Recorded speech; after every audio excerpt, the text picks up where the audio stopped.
What's happening, YouTube fans of Game of Thrones? Can you believe we've got some Game of Thrones back in our life? It's the House of Dragon, and I can't believe how much I was missing Game of Thrones in my life until this came on, and it was a great start. I am late with this review because I was like a lot of people that had HBO. Every time you tried to turn on Game of Thrones the night of, it would crash. And I want to say a big shout out to HBO and to anyone who ever has problems. I hit HBO Max on Twitter and they gave me a response and solved my issues. I am watching it and have finished my review and want to thank them. And also another shout out to them. They made a huge investment in this show and it paid off, ladies and gentlemen. It broke records. Highest view among streaming and TV shows with over 10 million people streaming Sunday night. And I, of course, was not one of those asses streaming because I couldn't get into it. But thankfully, HBO fixed it. And this is going to be my breakdown for episode 1 of House of Dragons. Finding me for the first time, please subscribe. I am Lamont Tyson. I review TV and movies on this channel and sometimes whatever events is going on that makes news. Be sure to follow me on Instagram, Twitter, and now, ladies and gentlemen, I done got the TikTok. So hit me up there and be sure to download the podcast because I will post this on the podcast as well. And let me just start this review out by saying we have a whole lot of new black people trying to get into Game of Thrones because they couldn't get into the first one just simply because they couldn't understand the characters. It was moving in a way they couldn't get. And now my review is for everyone, but in particular, I'm going to make this finite for my African Americans because I want you guys to enjoy this entertainment as much as the next person. And believe me, when I first started watching Game of Thrones, it took me 8 times to get into it because once you really start understanding all the things going on and all these games people are playing to have power, you can relate to what's going on in everyday life in every country, especially in America with the shit we're seeing in our politics. So let's just take this thing from the top. In the very beginning, they give you guys a little bit of the background of what is going on with the Targaryens. And they start out with the Great Council of 101 AC.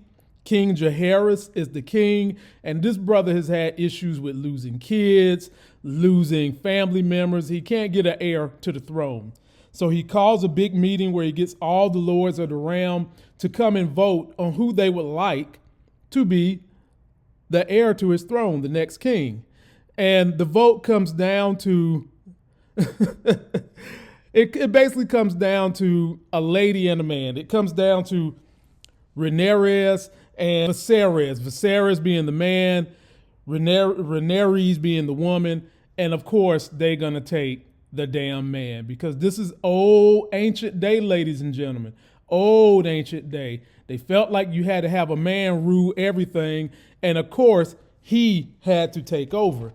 And now, ladies and gentlemen, to try to help people better understand these characters, I might just go ahead and run down who the individual characters were after we even got to this point, because the story really takes place after that. So as of right now, King Viserys, this guy right here, he's the king of everything. And the brother, the hot mess brother named Daemon, and ladies and gentlemen, when people name somebody Daemon, they're usually close to the devil. This is his brother right here, Daemon, who has conquest to get to the throne. They're playing him more like an asshole, a hothead. He's not as hothead as some of the other people have been in the Targaryen family. And they show you that he has love for the king's daughter, which is his niece, later on in this thing when he gives her a Valerian necklace. And just going through what he wants to do and how he feels about his brother, the king, being weak. And the people do genuinely look at King Viserys as weak because he has a hard time making hard decisions until later on in this episode, he makes a real hard decision that ends somebody's life. We get on with it. This is Rhaenyra, the daughter of the king. You see her a whole lot throughout this particular episode, and you see that she kind of reminds you of a cross between Daenerys and Arya Stark. She doesn't really want to be a maiden per se, a queenly lady. She likes to get in battle. She likes to mix it up. And she's somewhat of a sweetheart. And for those of you that don't know, there is going to be a time jump. There are some of my friends that are reviewers that have seen about 5 episodes of this thing, and there will be a time jump because, ladies and gentlemen, at that council meeting, that was her voicing over everything as an older version of herself, talking about the history of what happened in his family. And she talked a little bit about how because they had these 10 dragons, there was peace and prosperity throughout the land. Nobody had to deal with the winter and war. They didn't have to deal with none of that because they had the seat of power, which was those damn dragons. And ladies and gentlemen, doesn't that relate to what's happened in the world in general? Whoever had the most powerful weapon, if you know how to strategically use that weapon to defeat your enemies, and speaking in America, we had the damn gun, you was the powerhouse. So what you said goes, and hopefully you was the type of person that when you had that power, you tried to make peace, which it seems like this family did, but they did have 1 or 2 mad kings in the family. And ladies and gentlemen, let's not forget something. There was resistance to people that had dragons. Let us not forget from the original show, the Lannisters' predecessors had weapons, giant arrows the size of a car that would shoot into the air to take down these dragons. So these dragons wasn't impenetrable, even though they were powerful. They got this chemical in their body that comes together to make fire. You can't burn them. You can't burn the people that have the dragon in their blood. They weren't invincible. And you'll learn that throughout this series as they go back through the history. And let's go up here and talk about this couple. This is my main man. They got a black dude up in this show, ladies and gentlemen. And this black dude is Lord Corlys. He's one of the advisors. He's on the council with the king. And he pops up in here trying to warn the king about the triarchy coming. And basically the council and the king ignore him because, like I said, the king is weak. He doesn't like to make hard decisions.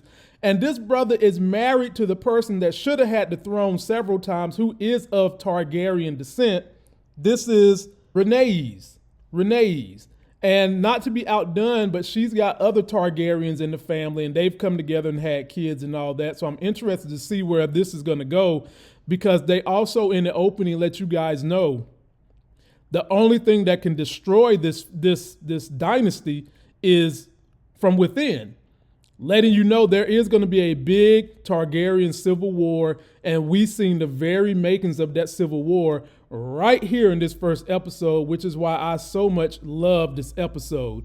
And then going down through the rest of the characters so we can get on through this review, you've got Otto, he's the hand of the king. That's why he's got that little patch on the side of his shirt.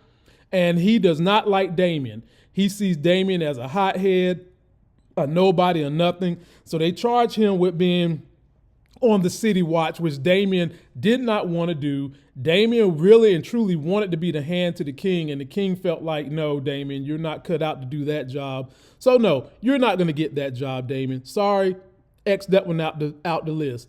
Otto's daughter is the very, very lovely Alicent. Unlike her best friend, Rhaenyra, she would like to be the ladylike type, the one that's super servient queen to the king, whereas Rhaenyra, she ain't trying to have no parts of that. But she is the daughter of Otto, the hand to the king. And there were some very, very weird things that happened in this episode we'll get to in a minute that I'll talk about with her that I was like, Otto, I wouldn't do my daughter like that. And then, ladies and gentlemen, you've seen this guy right here a whole lot in the show talking to the princess. And this is Sir Harold.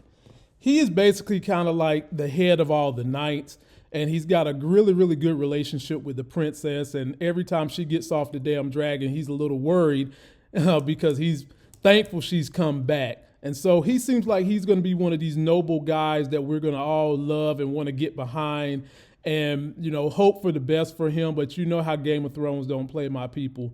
They do not play, don't fall in love with any character And I can tell you right now that the king is going to be dead really, really soon. This first season, he's probably going to kick that bucket really quick. So if you're someone who liked the weak-ass king, don't love him too much. And then, ladies and gentlemen, we get to meet Rhaenyra's mother, Miss Emma, who is talking to her daughter about you need to be ladylike, stop riding them dragons. And she also explained about how she's had all these miscarriages and, all these failings with babies, and she's getting tired of it. Emma's like, I'm tired of this shit, man. I'm tired of just being someone spit out babies. And the problem is she keeps having to spit them out because she's never had a boy. And during this era, boys is all that the kingdoms wanted because they felt like they exuded strength when, ladies and gentlemen, we all know behind all great men is usually a greater woman. And this show was about to tell that story as it goes up in flames in a civil war. And I can't wait to see dragon versus dragon action. So this is Miss Emma, and we're going to come back to her in a minute. And who else is in here that's very important you guys need to meet? Oh, this dude right here. This dude right here. When they had that great day that was supposed to be to the heirs, it's kind of like a war game to celebrate the heirs coming. You saw this guy beat the hell out of Daemon. And now remember, Daemon is a great fighting warrior, one of the best. And this dude, Christian Cole, who's Dornish, beat the snot out of him and told him to yield. And guess what? Damien's ass yielded to hell to this brother. Now, mind you, how do I start this thing? Where should we go? Let's go ahead and jump on into this thing and talk about Daemon. So in the very beginning, you had my man, Lord Corleys, discussing, they're having a council meeting, and he's just discussing what's going on with this triarchy, and they need to do something. Like I said, the king is weak. He wants to just kind of nip that shit in the bud. No, we're not going to have that. I need to spend all this money to have this big old war games for the heir coming because, ladies and gentlemen, it's not confirmed, but he's thinking that he's about to finally have a boy, and that is going to be the heir to the throne. That's all he wants. And when they're having this meeting, Daemon is nowhere to be found. But guess where Daemon is, ladies and gentlemen? Daemon is sitting down there on the Iron Throne. And his niece walks in and they start talking in their native Valyrian tongue. Pretty much all Targaryens are able to talk in Valyrian. And they just basically share a nice moment. He gives her the Valyrian steel necklace. And did you guys kind of feel the energy between those two? It was kind of like, you my niece, you my uncle, but we might could have some panty draws actions going on. Well, ladies and gentlemen, that's exactly what's going to happen later on in this show when they get older. And that's going to be one of the big issues with this civil war. And mind you, there are other people in this story right now as we speak that are on that sister wives mess, that incest mess. And that's why a lot of these women in this story tend to have a bunch of miscarriages because you're basically related to some of the people you're sleeping with. And in this instance, we've seen a softer side of devil-ass Daemon as he's dealing with his niece. But I wonder how long would that last? How many panty draws slinging they're going to do with each other before it's time to get the fisticuffs going. And so then we move on and we learn a little bit more about Daemon. And we learn that he does have aspirations to get on that throne. And we also learned that my man has a predilection for going to, as they would say, pleasure houses, basically brothels, if you will. Back in the day, they call them whorehouses, whatever you want to call them. And then he's got a special one that pretty much strokes his ego as well as tries to allow him to stroke her. But the thing I think about this dude is, I think he swings both ways, ladies and gentlemen. I think he likes men and women because in the scene when he was having sex with that particular lady, wasn't nothing going on. He wasn't even getting hard. He was back there banging like a jackhammer and nothing was happening. She wanted to know what was happening. She offered to bring him some more women in. He was like, nah, blah, blah, blah. He's worried about that son. And for the most part, I think he couldn't get it up because he's worried about this son that's about to come into the world that's going to bump him out of being heir to the throne. And he's just not having it. He don't want to have that. And he really believes that his brother is weak and they need to move on. And so as the story goes on, to show his might, to show the might that he has with the watch. They're calling him, he calls his new group the Gold Cloak, and they go out into King's Landing, and everybody that they deem as a bad person, they slaughter them to show what happens if you go against the throne. And what was real sick about this, ladies and gentlemen, did you see little buddy who got his nuts cut off? Yeah, this is Game of Thrones, my people. They cut his nuts off and then they put it right there for you to see. You seen him slaughtering people. Hell, they didn't know if you was, they called my man a adulterer. They had people out there that they was calling thieves. You didn't know if these people was thieves and slaves, and you just killing them, taking their heads off, just beating the snot out of them. That's what they was doing. And so then he has to come back and answer to the council. And again, Otto, hand to the king, was really condemning this dude. And if you guys didn't notice, him and Otto got beef with each other. And I think Daemon's beef with Otto is the fact that Otto is king to the hand and he wanted that job. Otto's beef with Daemon is that he knows Daemon is a little hothead. He's not someone who needs to be sitting at the throne. And everybody in this kingdom is worried if this boy got the throne. And King does nothing. King just wants to go on with his little stupid ass war game because he's about to have a little boy. So we get to the war game. And again, we have to revisit devil ass Daemon, who was out there fighting, looking good, trying to put on a show, and then got that ass beat, ladies and gentlemen, by Christian Cole of Dorne. But while that was happening, my people, the bug got put into the king's ear. The baby's coming. Your baby's on the way. And he goes in there to talk to his wife, and they're all talking, and the baby's a breach, my people. It can kill both mom and baby, or you can save one. And the decision was made by the damn king at the bedside of his wife, ladies and gentlemen, that we're going to save this baby and we're going to let your ass die. I mean, damn, ladies and gentlemen, what the hell? I mean, talk about power. Talk about legacy. Talk about that being more than what your spouse is supposed to be. You know, I've always been taught that when there's a couple, nothing comes above the couple. So if the baby got to get sacrificed to keep the couple, because the couple can make a new baby, unless you plan on having incest, which what they did during the Game of Thrones era, you don't sacrifice that spouse because you can't make no more siblings. You can't make no more family with the baby. Well, this dude is like, nah, fuck that. I need this heir to fortify my legacy and this throne, so we're going to kill you. And it was so gruesome, ladies and gentlemen, because she didn't know it was coming. She's sitting there telling him she's scared, and they just pulled the damn scalpel on her, no painkiller, no anesthetics or nothing there, and you heard her screaming. He's holding her hand, talking about it's going to be okay, just lying to try to get this heir. And they have the damn baby who lives a damn day. Okay, you sacrifice this woman who has sacrificed her body over and over and over for you for a day.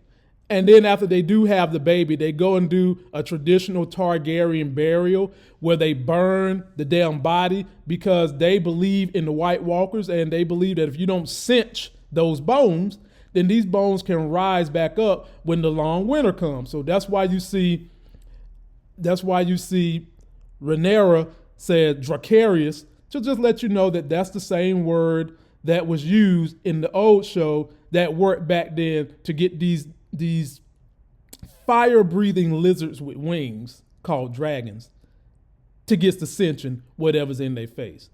And so we get more drama from there, back to Daemon, who goes to the whorehouse and has a celebration party that wasn't meant to be a real celebration, because now he's the heir to the throne again. He's heir to the throne. But before we get to that, you can hear everybody in the council talking to the king about who's going to be at the seat of power now that your wife is dead and now that the son is dead. And again, he's not trying to make no hard decisions. He's shooing them away, talking about he needs some time. Well, when you in the seat of power, you don't get a lot of things that the regular citizen gets. And then we flash back to the brother at the whorehouse who's proclaiming it's going to be his throne. He talked junk about the baby. And that's when Otto had spies in there like Littlefinger. And the spies came back and told him. He tells the king. King calls the brother's ass to the Iron Throne. And King asked him, did you say these things? He said, yeah. And you know what the king did? The king said, your ass is banished to Runestone. Get the hell up out of here. I don't want to see you in my kingdom no more. You are gone. And the brother was about to approach him and step to him. And then, the knight stepped in front of the brother. Was like, hell no, you ain't going to do nothing. And they showed the brother going, talking to his dragon. And I wonder if he's going to take the dragon and go. They didn't really say if he's allowed to take the dragon. I would assume not, because one dragon can be a threat anywhere you go. So I don't think they'll let him take his dragon, but they showed him cooing and rubbing the dragon. I'm going to assume he can't take the dragon with him. And at this point, the king's eyes finally open up. I've had the next ruler right here in front of my face all these years, and I've just been disavowing her. So he goes and meet his daughter, Rhaenyra, right there in front of where the old dragon used to be. Ladies and gentlemen, that old dragon is Balerion. He was the oldest and biggest of all the dragons, and he recently died. And he's in there just kind of telling her the story basically about the White Walkers and the Long Winter, which is the story that this family has been passing down from king to king to king to keep people prepared if them White Walkers were to ever come back. And he basically tells her, look, you should have been the queen. I should have been paying more attention to this. You are perfect for this job. I'm going to anoint you the queen. And they basically end showing her standing in front of the throne. And ladies and gentlemen, that is your setup from episode 1 of Game of Thrones. This shit is going to be pure fire, ladies and gentlemen. They've got this thing set up. We're going to have a civil war amongst the Targaryens, which is going to ultimately take this dynasty down. And then you'll see other great families take over. I'm assuming that once they get taken down, it's probably going to be the Lannisters that's going to be in rule, or it might just be that they go back to the point where each of the 7 lands have their own king. But, one of them is going to have to be more powerful than the other one so they can quell any threats that could happen. So, ladies and gentlemen, post me all your comments on everything you thought about this first episode. I really, really enjoyed it. Just wished I could have seen it on time so I could have dropped this at the very least yesterday. But the show was good. I love where they're going, and I'm happy to have Game of Thrones back in my life. Let's get it going. That's going to do it for this video. Don't forget to like the video, comment, subscribe, get yourself that life game. Be sure to follow me on Instagram, Twitter, and now the TikTok. And please be sure to download the podcast. And until that next Sexy as Hell video, which will be tonight when we go live to discuss power, I'll see you.